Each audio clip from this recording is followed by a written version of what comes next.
This video is about preparing your client for deposition. The most important deposition in any case is your client's. It's not the opposing parties, it's not the opposing experts, it's not some independent witness.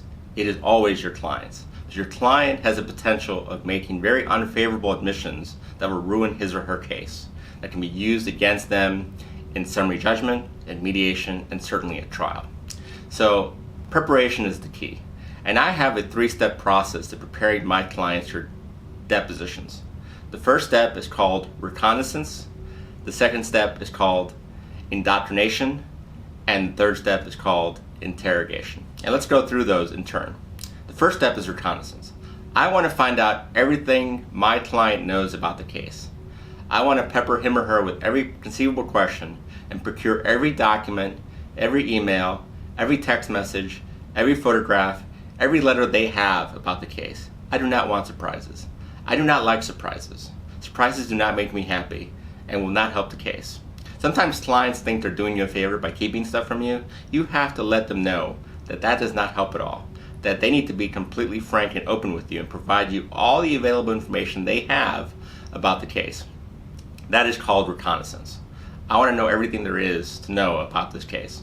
So I do that with the client. I also do that with the case itself. I try to procure all relevant information.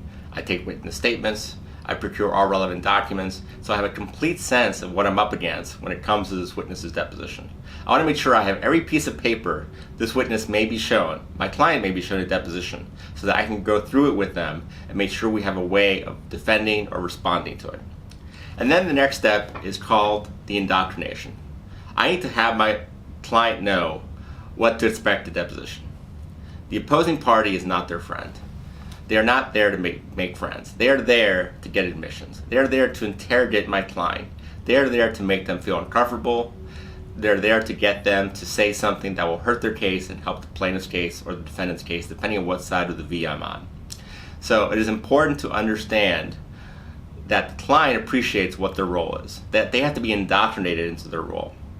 Their role isn't to try to win the case. Their role largely is to be a goalie, to prevent the other side from getting shots on goal, and to prevent them from making points through statements they make. And so they have to understand that they need to say as little as possible. They need to offer as little information as available. They need to keep their answers short and succinct. Yes and no, I don't know, I don't remember. They have to understand what the process is. They have to understand that the other side is an interrogator. And you do that by indoctrinating them into the process, by explaining to them what you would do if you were deposing them, and giving them examples of that, teaching them the art of cross-examination, teaching them how the other side will use leading questions, how they're allowed to lead, how they're allowed to try to procure admissions, put words in their mouth, get them to say things they don't want to say. Once a deposition starts, you as a defending lawyer have very little to do. You can't use speaking objections. And generally, there's not much you can prevent from happening. You can object to the form of the question, but you can no longer instruct or train your witness. And therefore, they're kind of on their own. And so they really have to understand the indoctrination process and understand what's going on. They have to understand what is trying to be achieved so they can better defend themselves in deposition. And then the last part is the actual interrogation or the cross-examination. I'm going to put them through an actual cross-examination. I'm going to ask them every question I think is going to be asked of them by opposing counsel. I'm going to show them every document I expect they're going to be seen or shown during deposition.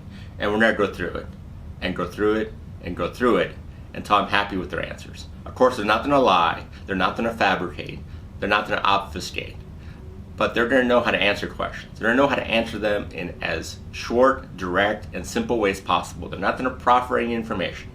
They're not going to give away the farm or make admissions that are hurt their case.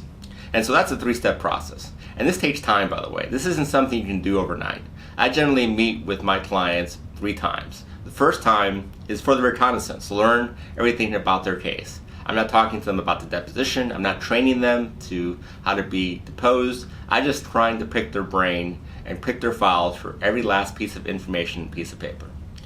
The second step is the actual indoctrination. That's generally done in person. I ask them to come to my office or I go to theirs, and I teach them, explain to them what this is about. Even if they've been deposed before, deposed multiple times before, I want to show them and explain to them what to expect.